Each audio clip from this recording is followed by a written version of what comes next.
Assalamualaikum dan salam sejahtera kepada semua pembaca berita politik semasa. Semoga hari-hari anda dalam keadaan baik dan sentiasa diberkati.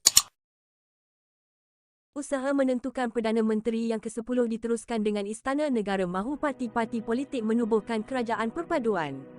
Malaysia kini membawakan berita terkini secara langsung selepas pilihan raya umum. Sultan Johor, yang di-Pertuan Besar M9 tinggalkan Istana Negara. Pukul 12.30 tengah hari, Sultan Johor, Sultan Ibrahim Sultan Iskandar dan Yang di-Pertuan Besar Negeri Sembilan Tuanku Muiz Tuanku Munawir meninggalkan Istana Negara pada kira-kira jam 12 tengah hari. Namun, Raja-Raja Melayu lain masih berada di Istana Negara. Tidak jelas sama ada perbincangan khas Raja-Raja Melayu sudah selesai, berhenti rehat atau Sultan Ibrahim dan Tuanku Muiz pulang lebih awal. Lawan tetap lawan, ahli UMNO berhimpun sokong Zahid.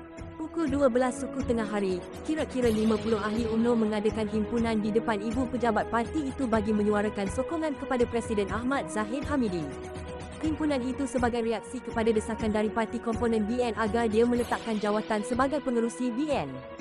Jurucakap kumpulan itu, Ramalan Yunus menepis pandangan bahawa BN kalah dalam PRU15 dan menekankan bahawa UMNO masih memerlukan Zahid. Dia juga menggesa orang ramai menyokong nasihat Yang di-Pertuan Agong agar kerajaan perpaduan ditubuhkan. GRS aku apa saja titah Agong untuk wujudkan kerajaan perpaduan. Pukul 12 tengah hari, Gabungan Rakyat Sabah, GRS, aku kepada apa saja keputusan dan nasihat Yang di-Pertuan Agong bagi mewujudkan kerajaan perpaduan, kata Haji Jino. Gabungan ini menang 6 kerusi parlimen dalam PRU lalu. Pengerusi gabungan itu berkata langkah itu demi kestabilan negara dan kesejahteraan rakyat. GRS berpendirian bahawa penubuhan kerajaan perpaduan harus inklusif dan melibatkan kerajaan Sabah dan Sarawak yang diberi mandat oleh rakyat. Untuk memastikan negara maju ke hadapan, kita mesti mempunyai kestabilan politik demi menjamin pembangunan ekonomi ke arah kemakmuran negara dan kesejahteraan rakyat, katanya. Haji Ji juga berkata pembentukan kerajaan persekutuan dilaksanakan dengan segera. Lim juga mohon maaf kepada Sarawak.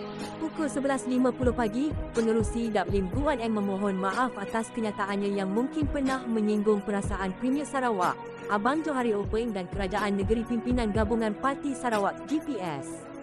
Ia menyusuli permohonan maaf Setiausaha Agung DAP Anthony Loke yang disampaikan kepada Abang Johari dalam pertemuan mereka di Kuching pagi ini.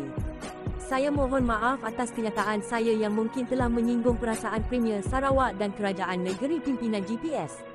Masa depan negara lebih penting.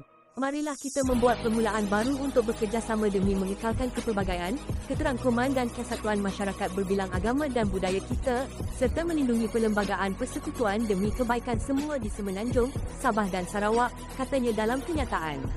Pada 2019, Lim ketika menjadi Menteri Kewangan berkata Sarawak akan bangkrut dalam masa 3 tahun jika GPS kekal mentadbir negeri itu.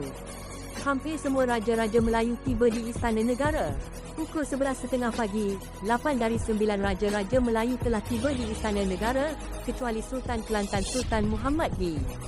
Tidak jelas sama ada Sultan Muhammad ke-5 akan menyertai mesyuarat hari ini atau tidak. Keputusan UMNO petanda jelas kerajaan baru akan ditubuh. Pukul 11.25 pagi, bekas pengerusi PKR Kedah Johari Abdul berkata keputusan yang dibuat Majlis Kerja Tertinggi MKT, UMNO semalam untuk menyokong kerajaan perpaduan yang tidak diketuai PN adalah petanda paling jelas setakat ini berhubung penubuhan kerajaan baru.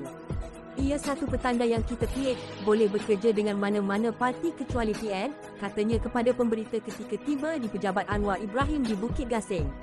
Hari ini, saya hanya jumpa kawan-kawan untuk tindakan seterusnya, katanya lagi.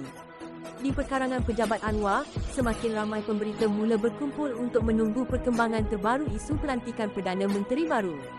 Makanan ringan turut disediakan untuk mereka.